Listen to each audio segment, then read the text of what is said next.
আল্লাহর হাবিব বলেছেন ওয়াল্লাযী নাফসি বিয়াদিহি লাখুলুফু ফামিস সাইমি ইনদাল্লাহি তাআলা আতয়াবু মিন রিহিল মিস।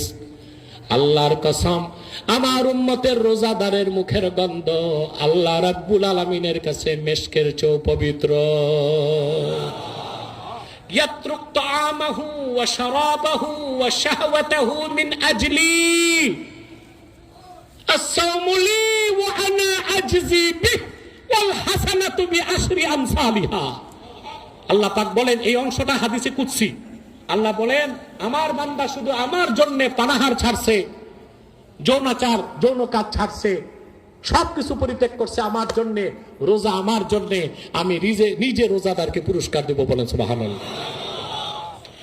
হাদিস বুখারী শরীফের এই অংশের ব্যাখ্যা পাওয়া যায় বাইহাকির একটা হাদিসে। এটার অর্থটা কি আমি আগে বুঝতাম না। কোন সরাতেও দেখছি খুব বেশি স্পষ্ট নাই কথা, বাইহাকির হাদিসে স্পষ্ট হয়ে যায় বুখারী শরীফের হাদিসের এই অংশটা। সেটা হচ্ছে কিয়ামতের দিন যে মানুষগুলো অন্য মানুষের উপর জুলুম করছে আল্লাহ পাওনা ফেরত দিবেন, ঠিক না? মাজলুমরা দাঁড়ায় যাবে, বেহেশতেরা বেহেশতে যাবে, মজলুমরা দাঁড়ায় বলবে, আল্লাহ ও আমার সম্মান নষ্ট করছে, ও আমার সম্পদ নষ্ট করছে, ও আমার দুনিয়ায় ক্ষতি করছে, আমি এগুলো চাই। আল্লাহ বেহেশতীদেরকে বলবেন, তাদের পাওনা তাদেরকে বুঝায় দাও। এখন পাওনা কি বুঝায় দিবে?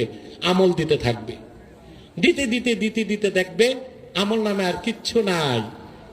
নেককার লোকটা নিরাশ হয়ে দাঁড়ায়। আল্লাহ ডেকে বলবেন, বান্দা আমল নামায় সব ইবাদতের কথা আছে, কিন্তু তোমার রোজার কথা লেখা নাই। আমি তোমার রোজার পুরস্কার দিয়া তোমাকে জান্নাত দিয়ে দিলাম। কারণ রোজার পুরস্কারটা ফেরেশতা লিখতে পারে না। সাওমুলি ওয়া আনা আজজি বিহি, রোজা আমার জন্য, আমি তার পুরস্কার দিব।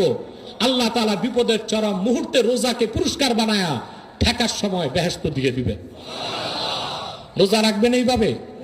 আল্লাহ আমাদেরকে কবুল করুক, বলুন আল্লাহুম্মা আমিন। আমরা যেন 30 দিন রোজা রেখে আল্লাহর ওলি হতে পারি। আমরা যেন রোজা রেখে আল্লাহর ওলি হইতে পারি, আর কোরআনকে যেন বুকে লালন করতে পারি। রাজি আছেন? আমি আর কথা বলছি না। সাদাকাল্লাহুল আযীম ওয়া সাদাকা রাসূলুহুন নবিয়ুল কারীম ওয়া নাহনু আলা যালিকা মিনাশ শাহিদিন ওয়াশ শাকিরিন ওয়াল হামদুলিল্লাহি রাব্বিল আলামিন।